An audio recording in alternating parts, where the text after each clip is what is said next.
ಗಳ್ಳರು, ಭ್ರಷ್ಟರು ಸಾರ್ವಜನಿಕ ಆಸ್ತಿಗಳನ್ನು, ನಮ್ಮ ಜನರ ಆಸ್ತಿಗಳನ್ನು, ಇಡೀ ಸಮಾಜದಲ್ಲಿರುವಂತಹ ಎಲ್ಲ ಥರದ ಒಂದು ಸಂಪನ್ಮೂಲಗಳನ್ನು ನಾಶ ಮಾಡ್ತಾರೆ. ನೀವೆಲ್ಲ ಎಚ್ಚೆತ್ಕೋಬೇಕು. ಎಚ್ಚೆತ್ಕೊಂಡು ಇಂತಹ ಹೋರಾಟಗಳಿಗೆ, ಇಂತಹ ಒಂದು ಆಂದೋಲನಗಳಿಗೆ ನೀವು ಬೆಂಬಲಿಸಬೇಕು.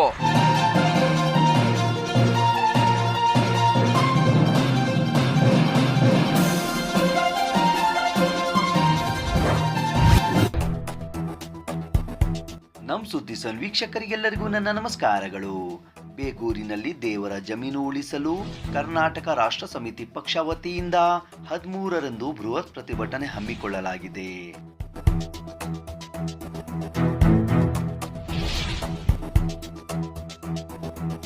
ಇದೇ ಸಂದರ್ಭದಲ್ಲಿ ಕರ್ನಾಟಕ ರಾಷ್ಟ್ರ ಸಮಿತಿ ಪಕ್ಷದ ರಾಜ್ಯ ಪ್ರಧಾನ ಕಾರ್ಯದರ್ಶಿಗಳಾದ ಶ್ರೀ ರಘುಪತಿ ಭಟ್ ಅವರು ಮಾತನಾಡಿ, ದೇವರ ಜಮೀನುಗಳನ್ನು ಕಾಪಾಡುವುದು ಪ್ರತಿಯೊಬ್ಬರ ಧರ್ಮ. ಸರ್ಕಾರದ ನಿರ್ಲಕ್ಷ್ಯದಿಂದ ದೇವಾಲಯದ ಜಮೀನುಗಳಿಗೆ ಭೂಮಾಫಿಯಾ ಕನ್ನ ಹಾಕುತ್ತಿದೆ ಎಂದು ಹೇಳಿದರು.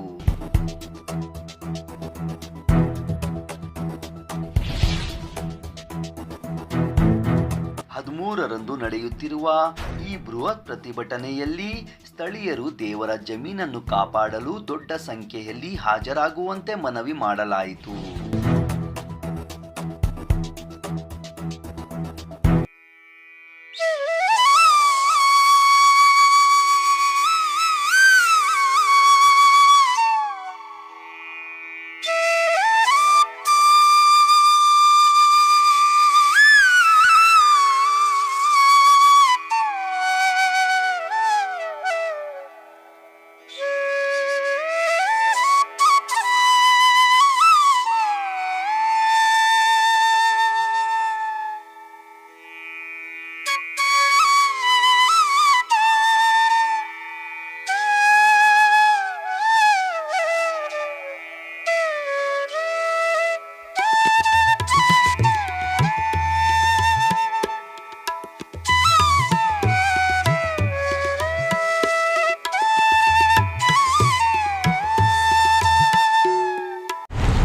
ಇವತ್ತು KRS ಪಕ್ಷದ ವತಿಯಿಂದ ನಾವು ಇದನ್ನು ಕರೆದಿದ್ದೀವಿ.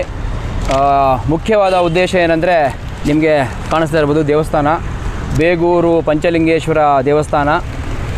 ಇದು ಚೋಳರ ಕಾಲದಿಂದ ಒಂದು ಅಭಿವೃದ್ಧಿ ಹೊಂದಿರುವಂತಹ ಒಂದು ದೇವಸ್ಥಾನ. ಇದು ಸಾವಿರಾರು ಎಕರೆ ಭೂಮಿ ಈ ದೇವಸ್ಥಾನದ ಸುಪರ್ದಿಯಲ್ಲಿ ಇತ್ತು.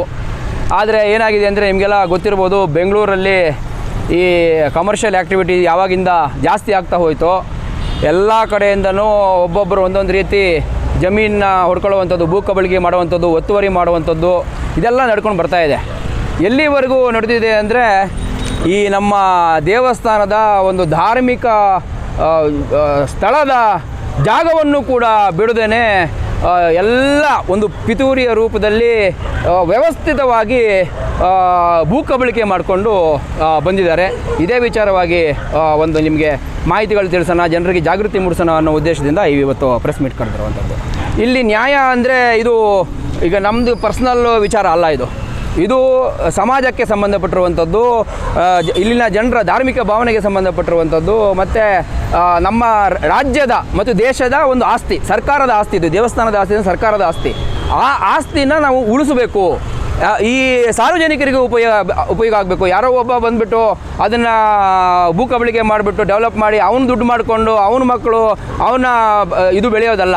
ಇದು ಸಮಾಜಕ್ಕೆ ಸೇರಿರುವಂಥದ್ದು, ರಾಜ್ಯಕ್ಕೆ, ದೇಶದ ಪರಂಪರೆ ಇದು ದೇವಸ್ಥಾನ ತುಂಬ ಒಂದು 1100 ವರ್ಷದ ಇತಿಹಾಸ. ಚೋಳ ಗಂಗಾರ ರಾಜರು ಇದನ್ನು ಅಭಿವೃದ್ಧಿಪಡಿಸಿರುವಂಥದ್ದು. ಆದರೆ ಇಲ್ಲಿನ ಪೂಜಾರಿಗಳು, ಅರ್ಚಕರು ಹೇಳೋ ಲೆಕ್ಕಕ್ಕೆ ತ್ರೇತಾಯುಗದಲ್ಲಿ ಒಂದು 3,500-4,000 ವರ್ಷ ಹಿಂದೆಯೇ ಇಲ್ಲಿನ ಏನು ಈ ಲಿಂಗ ನಾಗೇಶ್ವರ ಲಿಂಗ ಏನಿದೆ, ಆವಾಗಿಂದನೇ ಇದು ಇಲ್ಲಿ ಸ್ಥಾಪನೆಯಾಗಿದೆ. ಅದಾದಮೇಲೆ ಚೋಳ ಗಂಗಾರ ರಾಜರು ಇದನ್ನು ಅಭಿವೃದ್ಧಿಪಡಿಸಿರುವಂಥದ್ದು ಅಂತ. ಸೊ ಇದು ನಮ್ಮ ರಾಜ್ಯದ, ದೇಶದ ಪರಂಪರೆ, ಅದನ್ನು ನಾವು ಉಳಿಸೋದಕ್ಕೆ ಹೊರಟಿದ್ದೀವಿ. ಇದು ನಿಮಗೆಲ್ಲ ಗೊತ್ತಿರ್ಬೋದು. ಈ ಪ್ರತಿಭಟನೆ ಅಂದರೆ, ನಾವು ಮುಖ್ಯವಾಗಿ ಕಾನೂನು ಹೋರಾಟನ ತಗೊಂಡಿದ್ದೀವಿ. ಕಾನೂನು ಹೋರಾಟದಲ್ಲಿ ನಾವು DC ಅವರ ಗಮನಕ್ಕೆ ತಂದು, ಅದಾದಮೇಲೆ ತಹಶೀಲ್ದಾರ್ ಅವರಿಂದ ರಿಪೋರ್ಟ್ಗಳು ತಗೊಂಡು, ಈಗ ಮುಂದಿನ ದಿನಗಳಲ್ಲಿ ಲೋಕಾಯುಕ್ತದಲ್ಲಿ ಕೇಸ್ ಹಾಕುವಂಥದ್ದು, ಮತ್ತು ಈ ಜಮೀನು ಬಗ್ಗೆ ಸರ್ವೆ ಮಾಡಿಸುವಂಥ ಕೆಲಸಗಳು, ಇದು ಎಲ್ಲ ಅಂದರೆ ಗೊತ್ತಾಗಬೇಕಲ್ವ, ಸರ್ವೆ ಮಾಡಿದ್ರೇ ಈಗ ಕೋರ್ಟಲ್ಲಿ ಕೇಸ್ ಹಾಕಿದ್ರೂ ಕೋರ್ಟ್ ಕೇಳುವಂಥದ್ದು ಸರ್ವೆ ರಿಪೋರ್ಟ್ ಇದೆಯಾ ಅನ್ನುವಂಥದ್ದು. ಸೊ ಅದಕ್ಕೆ ಎಲ್ಲದೂ ಪೂರ್ವಭಾವಿ ಸಿದ್ಧತೆಗಳು ಮಾಡಿಕೊಂಡು ನಾವು ಹೋರಾಟನ ರೂಪಿಸಿದ್ದೀವಿ. ಇಲ್ಲಿನ ಸಾರ್ವಜನಿಕರಿಗೆ, ಜನರಿಗೆ ಅವೇರ್ನೆಸ್ ಮೂಡಿಸುವಂಥ ನೀವು ನೋಡ್ತಿರೋದು ಬ್ಯಾನರ್ಗಳ ಮೂಲಕ ಆಗಲಿ ಅಥವಾ ನಮ್ಮದು ಅನೌನ್ಸ್ಮೆಂಟ್ ಮೂಲಕ ಆಗಲಿ, ಆನ್ಲೈನ್ ಮೂಲಕ ಆಗಲಿ ನಾವು ಅವೇರ್ನೆಸ್ ಕ್ರಿಯೇಟ್ ಮಾಡುವಂತಹ ಕೆಲಸಗಳು ಮಾಡ್ತಾಯಿದ್ದೀವಿ. ಆಮೇಲೆ ಮುಂದಿನ ದಿನಗಳಲ್ಲಿ ಇದನ್ನು ಒಂದು ದೊಡ್ಡ ರೂಪದ ಏನಂದರೆ ಜನಾಂದೋಲನ ರೂಪದಲ್ಲಿ, ಒಂದು ವೇಳೆ ಇದು ನ್ಯಾಯ ಸಿಗ್ತಾ ಇಲ್ಲ, ಅಧಿಕಾರಿಗಳು ಇನ್ನೂ ಏನೋ ದಾರಿ ತಪ್ಪಿಸ್ತಾ ಇದ್ದಾರೆ ಅಥವಾ ಈ ಡೆವಲಪರ್ಗಳು ಯಾರಿದ್ದಾರೆ ಅವ್ರ ಜೊತೆ ಸೇರಿಕೊಂಡೇ ಪಿತೂರಿ ಮಾಡ್ತಾ ಇದ್ದಾರೆ ಅಂತ ನಮಗೆ ಗೊತ್ತಾದರೆ ಇದನ್ನು ದೊಡ್ಡ ಮಟ್ಟದಲ್ಲಿ ಇನ್ನೂ ಜನಾಂದೋಲನ ರೂಪದಲ್ಲೇ ತಗೊಂಡು ನಾವು ಹೋರಾಟ ಮಾಡಬೇಕು ಅಂತ. ಜನರಿಗೆ ನಾವು ಕೊಡುವಂಥ ಸಂದೇಶ ತುಂಬ ಸರಳವಾಗಿದೆ. ನೀವು ಜಾತಿ, ಧರ್ಮ, ಇನ್ನೊಂದು ಯಾವ್ಯಾವುದೋ ಈ ರಾಜಕಾರಣಿಗಳು ಸೃಷ್ಟಿ ಮಾಡುವಂತಹ ಒಂದು ಏನಂದರೆ ಒಂದು ಡಿವೈಡ್ನ ನೀವು ಇಟ್ಕೊಂಡು ಜಗಳ ಆಡ್ತಾ ಹೋಗ್ತಾ ಇದ್ದರೆ ಎಲ್ಲ ಭೂಗಳರು, ಭ್ರಷ್ಟರು ಸಾರ್ವಜನಿಕ ಆಸ್ತಿಗಳನ್ನು, ನಮ್ಮ ಜನರ ಆಸ್ತಿಗಳನ್ನು, ಇಡೀ ಸಮಾಜದಲ್ಲಿರುವಂತಹ ಎಲ್ಲ ಥರದ ಒಂದು ಸಂಪನ್ಮೂಲಗಳನ್ನು ನಾಶ ಮಾಡ್ತಾರೆ. ನೀವೆಲ್ಲ ಎಚ್ಚೆತ್ಕೋಬೇಕು. ಎಚ್ಚೆತ್ಕೊಂಡು ಇಂತಹ ಹೋರಾಟಗಳಿಗೆ, ಇಂತಹ ಒಂದು ಆಂದೋಲನಗಳಿಗೆ ನೀವು ಬೆಂಬಲಿಸಬೇಕು. ಇದು ನಿಮ್ಮ ಹೋರಾಟ. ಇದು ಕೇವಲ ನಾವು ನಮ್ಮ ಪರ್ಸ್ನಲ್ ನಮಗೇನು ಸಿಗೋದಿಲ್ಲ. ಇದರಲ್ಲಿ ನಮ್ಗೆ ಸಿಗೋವಂಥದ್ದು ಏನಂದರೆ ಒಂದು ನೆಮ್ಮದಿ, ಒಂದು ಸ್ಯಾಟಿಸ್ಫ್ಯಾಕ್ಷನ್ ಸಿಗುತ್ತೆ. ಇದನ್ನು ನಾವು ಉಳಿಸಿದ್ವಿ, ನಮ್ಮ ದೇಶಕ್ಕೆ, ರಾಜ್ಯಕ್ಕೆ ಏನೋ ಒಂದು ಕೊಡುಗೆ ಮಾಡಿದ್ವಿ ಅನ್ನೋ ಕಾರಣಕ್ಕೆ. ಸೊ ಜನನೂ ಇದರಲ್ಲಿ ಭಾಗವಹಿಸಬೇಕು. ಅವರ ಫ್ರೀ ಟೈಮಲ್ಲಿ ಮತ್ತು ನಮಗೆ ಬೇರೆ ಬೇರೆ ರೂಪದಲ್ಲಿ ಅವರು ನಮಗೆ ಸಹಕಾರ ಕೊಡಬೇಕು ಅಂತ ನಾವು ಜನರಲ್ಲಿ ಕೇಳ್ಕೊತಾ ಇದ್ದೀವಿ. ಮುಖ್ಯವಾದ ವಿಚಾರ ಏನಂದರೆ 13ನೇ ತಾರೀಕು ಶನಿವಾರ ನಾಡಿದ್ದು ನಾವು ಇಲ್ಲಿ ದೇವಸ್ಥಾನದ ಒಂದು ಆವರಣದಲ್ಲಿ ಒಂದು ವಿಶೇಷ ಪೂಜೆನ, ದೇವಸ್ಥಾನದ ಒಳಗಡೆ ಒಂದು ವಿಶೇಷ ಪೂಜೆನ ಹಮ್ಮಿಕೊಂಡಿದ್ದೀವಿ. ಈ ಹೋರಾಟದ ಬಗ್ಗೆ ಜನರಿಗೆ ಅವೇರ್ನೆಸ್ ಮೂಡಿಸೋದಕ್ಕೆ ಎಲ್ಲ ಜನರನ್ನ ಅಲ್ಲಿ ಕರೆದಿದ್ದೀವಿ. ಆ ಪೂಜೆಗೆ ಎಲ್ಲ ಹೆಚ್ಚಿನ ಜನ ಲೋಕಲ್ ಬೇಗೂರು ನಿವಾಸಿಗಳಾಗಲಿ, ಸುತ್ತಮುತ್ತದ ಚಿಕ್ಕಬೇಗೂರು ಆಗಲಿ, ಇನ್ನು ಸುತ್ತಮುತ್ತದ ಹಳ್ಳಿಗಳ ನಿವಾಸಿಗಳು ಅವರ ಒಂದು ಈ ಪರಂಪರೆ ಇದೇನಿದೆ ಇದನ್ನು ಉಳಿಸೋ ನಿಟ್ಟಿನಲ್ಲಿ ಅವತ್ತು ಅವರು ಭಾಗವಹಿಸಬೇಕು. ನಮ್ಮ ರಾಜ್ಯಾಧ್ಯಕ್ಷರು ಶ್ರೀ ರವಿಕೃಷ್ಣ ರೆಡ್ಡಿ ಅವರು ಈ ಅವತ್ತಿನ ದಿನ ಇಲ್ಲಿ ಬಂದು ವಿಶೇಷ ಪೂಜೆಯಲ್ಲಿ ಭಾಗವಹಿಸಲಿದ್ದಾರೆ. ಜನರನ್ನು ಉದ್ದೇಶಿಸಿ ಮಾತನಾಡಿದ್ದಾರೆ. ಸೊ ಇಷ್ಟು ವಿಚಾರನ ಈಗ ಸದ್ಯಕ್ಕೆ ನಾವು ಹೋರಾಟದ ರೂಪದಲ್ಲಿ ಮಾಡ್ತಾ ಇದ್ದೀವಿ. ನನ್ನ ಪರಿಚಯ, ನಾನು KRS ಪಕ್ಷದಲ್ಲಿ ಬೊಮ್ಮನಹಳ್ಳಿ ಬೇಗೂರು ಉಸ್ತುವಾರಿ ಎನ್ ರಾಮರೆಡ್ಡಿ ಅಂತ. ನನಗೆ 74 ವರ್ಷವಾಗಿದೆ. ನನ್ನ ಇತಿಹಾಸ ಹಿಂದೆ ನೋಡಬೇಕಾದ್ರೆ ನಮ್ಮ ಹಿರಿಯರು ಅವರೆಲ್ಲರೂ ಸ್ಮಶಾನಗಳನ್ನೇ ಈ ದಿವಸ ಮುಚ್ಚಿ ಅದನ್ನು ವ್ಯಾಪಾರ ಮಾಡೋದಕ್ಕೆ ಹೊರಟಿರುವಂತಹ ಸಂದರ್ಭದಲ್ಲಿ ನಮ್ಮ ಮೊಮ್ಮಕ್ಕಳು, ಹಿರಿಮಕ್ಕಳು ಕೇಳುವಾಗ ನಮ್ಮ ಮುತ್ತಜ್ಜ ಎಲ್ಲಿದ್ದಾನೆ ಅಂತ ಕೇಳಬೇಕಾದ್ರೆ ಆ ಸ್ಥಳನೇ ನೋಡಿಸೋದಕ್ಕೆ ಸ್ಥಳವಿಲ್ಲದ ಆಗಿದೆ.